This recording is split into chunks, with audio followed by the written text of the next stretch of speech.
शेतीमुळे नव्हे तर स्टार्टअपमुळे भारत सोने की चिडिया असं मंत्री मंगल प्रभात लोढा यांनी वादग्रस्त वक्तव्य केलंय। शेतीमुळे भारताला सोने की चिडिया म्हटलं जात नव्हतं असं मंगल प्रभात लोढा यांनी म्हटलेलं आहे। तो उन्होंने एक बड़ी अच्छी बात कही थी। उन्होंने कहा कि भारत को यदि सोने की चिड़िया कहा जाता तो इसके लिए नहीं कहा जाता था कि भारत के अंदर बहुत कुछ हम ये एग्रीकल्चर प्रधान देश था। एग्रीकल्चर तो हम बेचते ही नहीं थे। भारत में उस समय तो एग्रीकल्चर को बेचना पाप समझा जाता था। उसके बाद भी भारत का जीडीपी दुनिया में बहुत बड़ा था। उसके बाद भी भारत के दुनिया के कई सारे देशों में एक्सपोर्ट करता था। तो उसका कारण ये था कि भारत के हर गांव में हर घर में स्टार्टअप था। महिला भी कुछ न कुछ काम करती थी, पुरुष भी कुछ न कुछ काम करते थे, बच्चे भी कुछ न कुछ काम करते थे। और स्वामी विवेकानंद जी के सपनों का यदि वापस भारत लाना है, माननीय नरेंद्र भाई मोदी जी का विकसित भारत बनाना है, माननीय देवेंद्र फडणवीस जी ने जो सपना देखा है कि महाराष्ट्र भारत में नहीं दुनिया में एक इतना बड़ा शहर, इतना बड़ा स्टेट बन जाए कि दूसरी कंट्री हमारे से कॉम्पिटिशन करे, तो उसके लिए स्टार्टअप मूवमेंट को घर घर पहुंचाना पड़ेगा। आपण याच संदर्भात बोलूया। शेतकरी नेते अजित नवले आपल्याबरोबर जोडले गेलेत। अजित सर, आपलं पुढारी न्यूजमध्ये स्वागत आहे। मंत्री मंगल प्रभात लोढा यांचं हे विधान की शेतीमुळे नव्हे तर स्टार्टअपमुळे भारताला सोने की चिडिया म्हटलं गेलं, तुमची पहिली प्रतिक्रिया? मंगल प्रभात लोढा सारखे लोक या महाराष्ट्राचे मंत्री आहेत, हे या महाराष्ट्राचं दुर्दैव आहे। मंगल प्रभात लोढांचं भाषण आपण नीट ऐकलं की ते असं म्हणतायत की त्या काळामध्ये शेतीला पाप समजलं जात होतं। ही किती वाईट आणि संकुचित आणि शेतकऱ्यांचा अपमान करणारी, शेतीचा अन्नदात्याचा अपमान करणारी घटना आहे असं आपण याच्यावरून लक्षात येतं। त्यांचं हे विधान केवळ साधे सुद्धा नाहीये, कारण या अशा लोकांच्या मानसिकतेमुळे महाराष्ट्राचं धोरण हे सुद्धा अशा प्रकारचं बनतं। कारण हे लोक सतर्कलेले आहेत, त्यांच्या ताब्यामध्ये मंत्रिपद आहे, मंत्र्यांचीच भूमिका शेतीकडे पाप आहे असं पाहण्याची असेल आणि शेतीचा विकास हा महाराष्ट्राच्या विकासाशी जोडला गेलेला नाहीये, देशाच्या विकासाशी जोडला गेलेला नाहीये, अशा प्रकारची यांची मानसिकता असेल तर त्याचा परिणाम अर्थातच शेतीबाबत अत्यंत कुत्सित आणि वाईट असा दृष्टिकोन त्या धोरणांमध्ये अंगीकारण्याची त्याचं परिवर्तन होतं। आणि म्हणून या विधानाचा किसान सभेच्या वतीने मी जाहीर निषेध करतो की असे लोक हे महाराष्ट्राच्या मंत्रिमंडळात ठेवण्याच्या परिस्थितीमधले नाहीयेत। देवेंद्र फडणवीस साहेबांनी त्याचा विचार केला पाहिजे। त्यांना प्रश्न पडला होता की महाराष्ट्राचा अपमान कोण करतंय?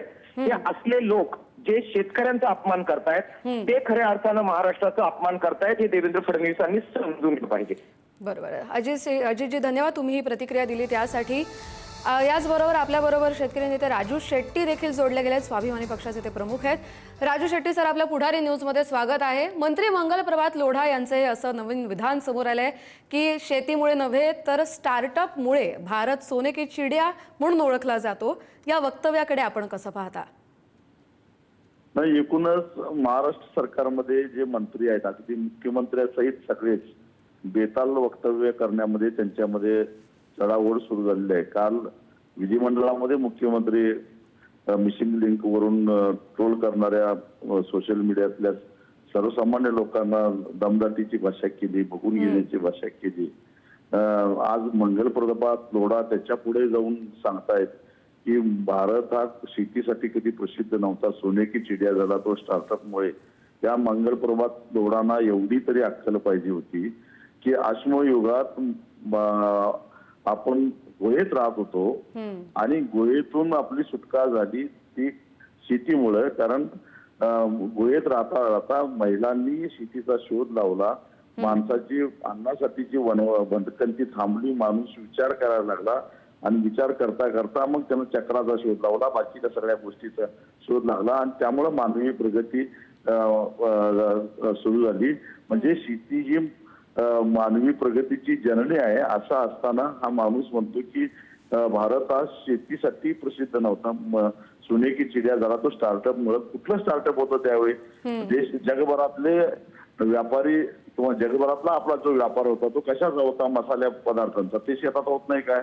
जगभरामध्ये आपलं रेशीम जात होतं, ते काय शेतीतूनच निर्माण होत नाही का?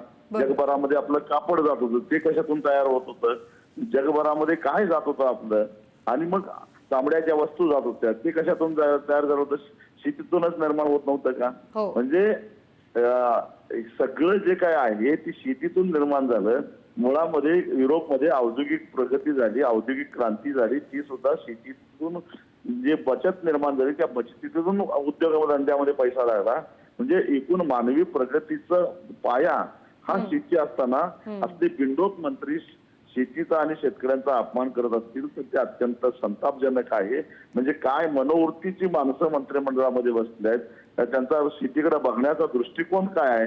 त्यांना शेती म्हणजे भूखंड वाटतो आणि तो भूखंड घ्यायचा आणि त्याच्यावर इमारती बांधायच्या आणि पैसा काळा पैसा उभा निर्माण करायचा. याच्या पलीकडे त्या लोढांना आयुष्यात काय विचार केलाय का नाही असं मला वाटतं. बरं, राजू शेट्टीजी धन्यवाद. तुम्ही ही प्रतिक्रिया पुढारी न्यूज पाशी मांडली. तर राजू शेट्टी, अजित नवले या दोघांनीही मंत्री मंगल प्रभात लोढा यांच्या या वक्तव्याचा निषेध नोंदवलाय. आता यावरच आपण शेतकरी नेते रविकांत तुपकर यांचीही प्रतिक्रिया घेऊया. तेही आपल्याबरोबर जोडले गेलेले आहेत. तुपकरजी, आपलं स्वागत आहे. काय म्हणावं याला, मंत्री मंगल प्रभात लोढा यांचं हे जाहीर विधान शेतकऱ्यांच्या योगदानाचा अवमान झाला असं वाटतं आपल्याला? नाही, मला असं वाटतं यांच्याकडे पैसा खूप आहे. मंगल प्रभात लोढा हे राज्याच्या मंत्रिमंडळातले सगळ्यात श्रीमंत मंत्री आहेत. पैशाच्या गादीवर झोपतात, पण त्यांना माहित नाही की त्यांच्या ताटातला अन्नाचा कण आणि कण हा आमच्या मायबापाच्या घामाच्या थेंबातून आलेला आहे. आमचे कवी इंद्रजित भालेराव नेहमी म्हणतात की शेतकऱ्यांनी नाही केला पेरा तर हे काय खातील धतुरा. अहो, मंगल प्रभात लोढा अजून टाटा बिर्ला अंबानीच्या कारखान्यामध्ये ज्वारी, बाजरी, गहू पिकवायचं तंत्रज्ञान निर्माण झालेलं नाहीये, लक्षात ठेवा. त्याच्यासाठी तुम्हाला आमच्या वावरातच यावं लागेल. आम्ही जर शेतकऱ्यांनी संप करायचं ठरवलं ना तर पुण्या मुंबईकडे आम्ही एक थेंब सुद्धा दुधाचा भाजीपाल्याचा धान्याचा येऊ देणार नाही. मग मंगल प्रभात लोढा काय खातील? हे म्हणजे पैशाच्या मस्ती असल्याचं त्यांच्या वक्तव्यातून दिसून येतं. आणि मला असं वाटतं या त्यांनी केलेल्या वक्तव्याची त्यांनी माफी मागितली पाहिजे. तमाम कृषी प्रधान संस्कृतीचा आणि शेतकऱ्यांचा अपमान त्यांनी केलेला आहे. गावगाड्यातल्या सामान्य शेतकऱ्याचा अपमान आम्ही कदापि खपून घेणार नाही. मंगल प्रभात लोढांनी जरा वावरात यावं, आमची शेतकऱ्यांची परिस्थिती पाहावी, आम्ही कसं राबतो, कसं धान्य पिकवतो, काय करतो हे जरा शेताकडे यावं. इथं मलबार हिलमध्ये राहून चालणार नाही. आणि त्यांनी जर या वक्तव्याची माफी मागितली नाही तर मलबार हिलमध्ये त्यांच्या निवासस्थानासमोर शेतकऱ्यांना घेऊन आम्ही आंदोलन करू. बरं, रविकांत तुपकरजी, तुमची मागणी पुढारी न्यूज पाशी तुम्ही मांडली, ती त्यासाठी धन्यवाद. कारण मंत्री मंगल प्रभात लोढा यांनी जर त्यांच्या या वक्तव्यानंतर माफी मागितली नाही तर त्यांच्या घराच्या इथे जाऊन आंदोलन केलं जाईल असं शेतकरी नेते रविकांत तुपकर यांनी सांगितलंय. साहेबांना म्हणाव, मग तुम्हाला महाराष्ट्र कळला नाही आणि देश सुद्धा तिथे कळलेला नाही.